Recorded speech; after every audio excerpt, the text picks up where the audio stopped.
I sat at a folding card table in the hallway while my family ate Thanksgiving dinner 10 feet away. My cousin Melissa walked past carrying pumpkin pie, stopped, and looked down at me. "Oh, Sophia. Didn't realize you were still here." We ran out of chairs at the real table. From the dining room, my Aunt Diane's voice rang out. "Melissa, leave her. She's used to being on her own." Laughter echoed through the house. I stared at the plastic fork in my hand, the paper plate in front of me, while they ate off fine china. That's when I decided they'd all regret this night. My name's Sophia. I'm 26 years old. And that Thanksgiving, it was the worst and best night of my life. I work as a freelance graphic designer. Moved back to my hometown a year ago after a bad breakup. I live in a small apartment, drive a car that's older than my career, and wear clothes from Target. My family sees me as the one who never made it. I'm the middle child. My older brother Travis is a corporate lawyer. My younger sister Emily married into a wealthy family. And me? I'm just Sophia, the invisible one. I grew up feeling like I didn't quite fit. Too quiet for my loud family. Too simple for their flashy lives. At family events, I'd fade into the background. But this Thanksgiving was different. I wasn't just showing up to survive the night. I had a plan. See, I wasn't the successful one. I wasn't the married one. I wasn't the favorite. But I had something none of them saw coming. My parents died 3 years ago. Car accident. Sudden. Devastating. They left behind our family home, the house where I grew up, where we celebrated every holiday, where my mom taught me to bake her pumpkin pie recipe. My Aunt Diane took over as executor of the estate. For 3 years, she'd been managing everything. Every time I asked about the house, about my inheritance, she'd pat my hand and say, "It's complicated, sweetie. Probate takes time." I trusted her. I shouldn't have. Has your family ever treated you like this? Share your story below, because what happened that Thanksgiving opened my eyes to everything I'd been too broken to see. I came to that dinner prepared. I knew it might be the last one. This wasn't about revenge, it was about truth. I arrived at Aunt Diane's house at 2 in the afternoon. I'd spent the morning baking my mom's pumpkin pie from memory, the same recipe she'd made every Thanksgiving. I carried it carefully up the stone walkway to Diane's front door. She answered wearing a cream silk blouse and pearl earrings. She looked me up and down. "Oh, you actually came. Not, hello? Not, happy Thanksgiving." Just surprised that I'd shown up. I forced a smile. "Of course, I brought pie." She glanced at the dish in my hands like I'd brought garbage. "How sweet." She stepped aside to let me in. The house smelled like rosemary and roasted turkey. Everything looked perfect. Diane always treated Thanksgiving like a competition she had to win. In the living room, my cousin Melissa sat on the couch with her fiancé Brett. She was showing off her engagement ring to Uncle Robert. Melissa looked up when I walked in.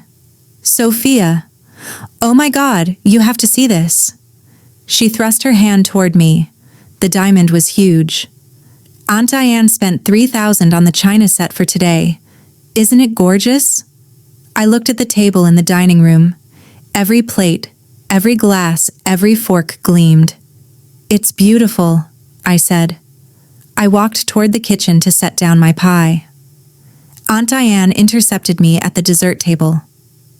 "We already have pies from the bakery," she said. "You can just leave that in the kitchen." My pie, my mom's recipe, got shoved onto the counter next to the trash. I stood there for a second, staring at it. Then Uncle Robert's voice boomed from the living room. "Sophia, still doing that computer stuff?" I turned. "Graphic design, yeah. Business is actually really good." Melissa cut me off, laughing. "That's so cute. Like Etsy crafts?" The room filled with laughter. My face burned. I didn't respond. At 4 o'clock, Aunt Diane clapped her hands. "Dinner's ready." Everyone moved toward the dining room. I followed. And that's when I noticed. The table was set for exactly 8 people. I counted twice. 8 plates, 8 glasses, 8 chairs. I was number 9. Aunt Diane's eyes went wide like she'd just remembered I existed. "Oh, sweetie, I must have miscounted. Can you grab the folding table from the closet?" My stomach dropped. "You want me to sit separately?" She smiled, sympathetic, practiced, fake. "Just for tonight, honey. We're a little tight on space." I didn't argue. I went to the hallway closet, pulled out the folding card table and set it up in the entryway, close enough to see everyone, far enough to be forgotten. Aunt Diane handed me a paper plate. Everyone else got the fine china. Then my brother Travis walked in with his wife Jennifer. "Sorry we're late," Travis called out. And just like that, chairs got shuffled. Space got made. They sat at the main table. Travis didn't even look at me. I sat down at my little table in the hallway, staring at my plastic fork. Everyone bowed their heads to pray. Aunt Diane's voice filled the room, grateful for family, grateful for blessings. And then, just as she finished, I heard her whisper to Uncle Robert, "I told the realtor we'd have the house cleared by January. She has no idea." I froze. The house. My parents' house. She was selling it. And she hadn't told me. Dinner began. I sat alone in the hallway, listening to the noise of my family laughing and talking in the next room. No one spoke to me. The food got passed around the main table first. By the time the dishes reached me, they were nearly empty. I got 3 green beans, a scoop of cold mashed potatoes, a thin slice of dried-out turkey. I ate in silence. Melissa's voice carried from the dining room. "We're having the wedding at the estate where grandmother used to summer. Keeping it in the family. You know?" I remembered that estate. It was supposed to go to all the grandchildren. I never got my share. I tried to join the conversation. "When's the wedding, Melissa?" She paused, looked at me like I'd interrupted something important. "Next June. It's family only." She smiled. "Well, you know what I mean." Aunt Diane jumped in quickly. "Melissa, tell everyone about the flowers you picked." The conversation moved on. I didn't exist.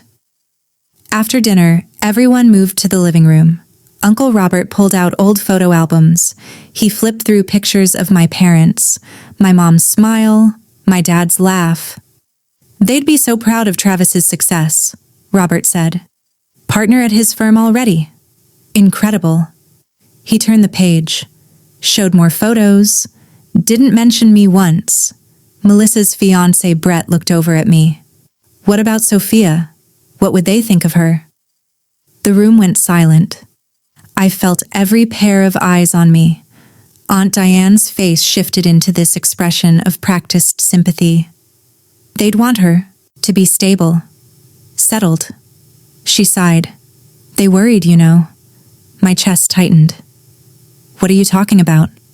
"Your mother told me before she died," Diane said softly. "She was concerned you'd never figure things out." The words hit me like a punch. My mom. My sweet, loving mom. Diane was using her, my dead mother, against me. I looked at Travis. He said nothing, didn't defend me, didn't correct her, just looked away. I stood up. "I need to use the bathroom." No one responded. I walked upstairs, but I didn't go to the bathroom. I went to Aunt Diane's home office. The door was cracked open. Inside, on her desk, I saw file folders labeled with my parents' address. My heart pounded. I stepped inside and flipped one open. Estate paperwork, listing agreement, financial statements. The house, my childhood home, appraised at $680,000. Sale scheduled for December 15th. Aunt Diane's name on every document as executor. My name? Nowhere. Footsteps in the hallway. I turned. Melissa stood in the doorway, arms crossed. That's private. I held up the paperwork. This is my parents' house. Why is your mother selling it? Her expression went cold. Mom's been handling everything since you clearly couldn't. Someone has to be responsible. I'm their daughter. And she's the executor, Melissa said. You should be grateful she's dealt with this mess. I wanted to scream, but I didn't. Instead, I pulled out my phone and took a photo of the documents. Melissa didn't even notice. I walked back downstairs, sat at my little card table, and stayed quiet while everyone ate pie. Not my pie. That was still in the kitchen, untouched. I watched them laugh, drink wine, ignore me, and I realized something. They thought I was too broken to fight back. They were wrong. I stayed until 9 o'clock, playing the part of invisible Sophia. When I finally got up to leave, Aunt Diane hugged me at the door. So glad you came, sweetie. Family is everything. Her words used to hurt. Now they just made me angry. What they didn't know was that I'd been preparing for this moment for 6 months. Back in April, I'd gone to the county records office. After my parents died, Aunt Diane took control of everything. At first, I didn't question it. I was grieving, barely holding myself together. But as time went on, something felt wrong. Every time I asked about the estate, Diane would say the same thing. It's tied up in probate, honey. These things take years. So I started researching. I found out that probate had closed 8 months after my parents died. That was 2.5 years ago. In September, I contacted a lawyer. Her name was Lisa Tran. She specialized in estate disputes. I brought her every document I could access. Bank statements, emails, texts. Lisa found inconsistencies immediately. My parents' will specified the house would be split between all 3 children. Me, Travis, and Emily. Aunt Diane had legal authority as executor, but she didn't have ownership. For months, I'd been documenting everything.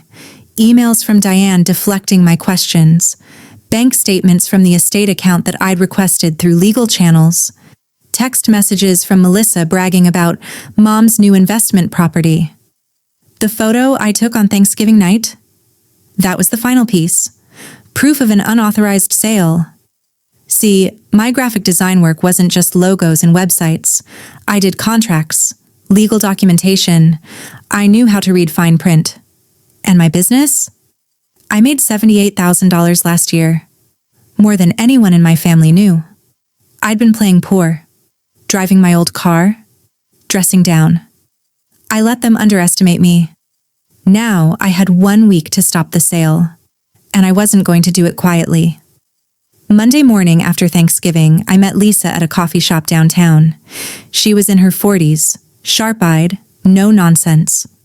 She looked at the photo I'd taken and cross-referenced it with the documents we already had. This is fraud, she said. Clear as day. My stomach turned. Are you sure? Your aunt's been draining the estate funds for 2 years. The house sale would have covered her tracks. I felt sick. Lisa leaned forward. We file an injunction today. Sale gets frozen. Then we go after her for mismanagement. I hesitated. They're still family. Lisa's expression didn't change. Family doesn't steal from you. That evening, I got a group text from Melissa. Thanks for coming Thursday. Mom loved having everyone together. No acknowledgement of how they'd treated me. No apology. The next day, Aunt Diane called. Her voice was syrupy sweet. Sophia, honey, I've been thinking. After we sell your parents' place, I'll give you something from the sale. Maybe $10,000? I played along. That's generous. You need it more than Travis or Emily, she said. They're doing well. Then I heard Uncle Robert's voice in the background. You're giving her money? She'll just waste it. Diane laughed. It's a bone, Robert. Keeps her quiet. My hand shook. I hung up. Wednesday, Lisa filed the emergency injunction. By Thursday, the judge granted a temporary freeze on the sale pending investigation.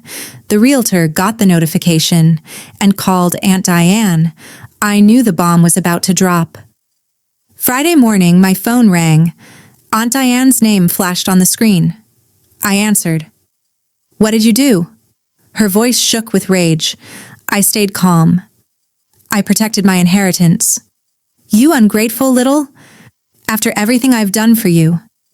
"Come to the house," I said. "My parents' house. Tomorrow at noon." "I'm the executor. You can't." "Noon," I repeated. "Bring your records. My lawyer will be there." I hung up. That afternoon, I drove to my parents' house.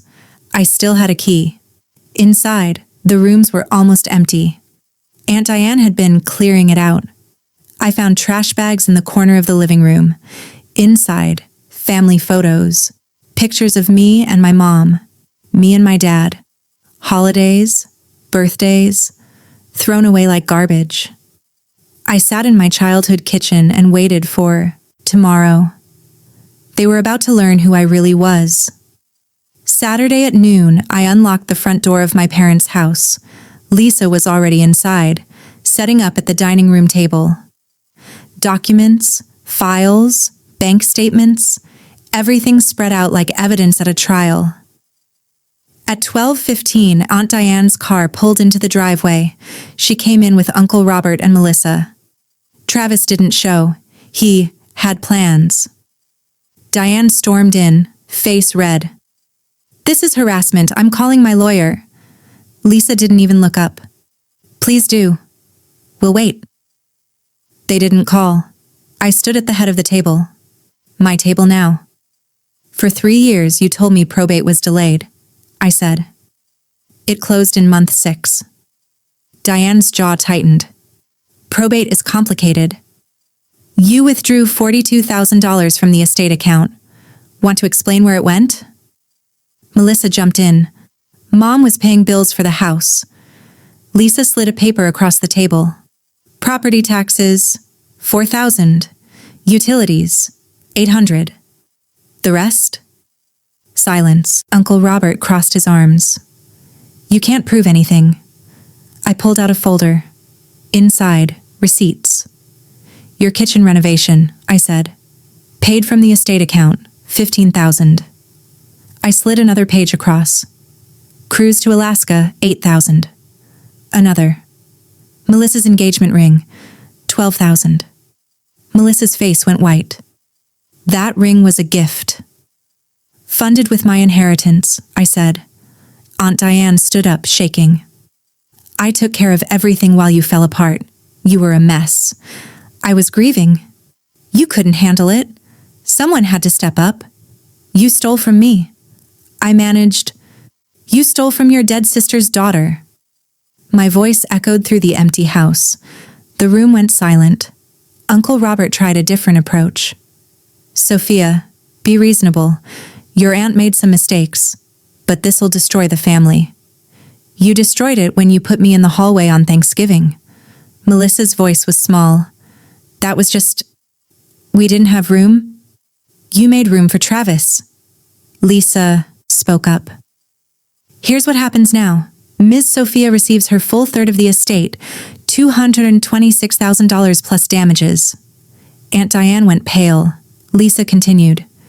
"You repay the misappropriated funds, step down as executor, and we don't file criminal charges." "I don't have that money," Diane whispered. "Then we go to court," Lisa said. "I promise you'll lose more than money." I slid one more document across the table. A timeline. A visual chart I'd created using my graphic design skills. Every withdrawal, every lie, every delay. Dates of phone calls where Diane claimed ignorance. Screenshots of Melissa's social media posts, showing off purchases that lined up perfectly with estate withdrawals. Uncle Robert stared at the evidence. "Diane," he said slowly, "what did you do?"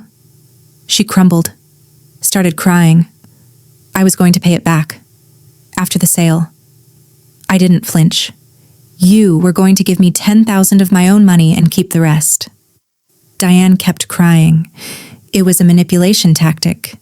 It didn't work. Lisa placed a settlement agreement on the table. Diane signed it. Her hands shook so hard she could barely hold the pen. Melissa wouldn't look at me. As they walked toward the door, Aunt Diane stopped. One last try. Your mother would be ashamed of you. I met her eyes. My mother would be ashamed you used her death to rob me. They left without another word. For the first time in 3 years, I stood in my parents' house and felt like I could breathe. The following week, I received the settlement payment. The house transferred to equal ownership between me, Travis, and Emily. We decided together to sell it. Too many memories. Too much pain. I got my full third, $227,000. Travis called a few days later to apologize for not defending me. I accepted. But I knew we'd never be close again. Emily, my younger sister, admitted she'd known something was wrong but had been too afraid to confront Aunt Diane. I forgave her. I didn't attend Christmas with Aunt Diane's family that year. Instead, I started my own tradition. Small, quiet, mine. I used part of the inheritance to buy a small condo, invested in my business, set up a fund in my parents' memory to help other people dealing with estate fraud. Through Emily, I heard that Melissa's wedding got scaled down. Money was tight. Aunt Diane and Uncle Robert's marriage was strained. He hadn't known the extent of what she'd done. Diane tried to call me once. I didn't answer. A cousin from the other side of the family reached out. I heard what Diane did. I'm so sorry. I realized I wasn't alone. There were people who supported me. One night, I sorted through the family photos I'd saved from those trash bags. I found one of me and my mom in the kitchen, baking pie together. She was smiling. So was I. I framed it, put it on my mantle. I was the one who kept our traditions alive, not them. For once, their silence didn't hurt me. It freed me. I finally understood I never needed their approval. I only needed to believe in myself. That Thanksgiving was 3 years ago now. I haven't spoken to Aunt Diane since. My business is thriving. I have a small circle of real family and friends, people who see me, who value me. I have peace. If you've ever had to stand up to family who betrayed you, you know how hard it is. You also know how necessary. Where are you watching from? Drop it below. I always check. And if you've got a story like mine, share it in the comments. Sometimes we need to know we're not alone. Subscribe if you believe standing up for yourself isn't selfish. It's survival. Thanks for listening. It means more than you know.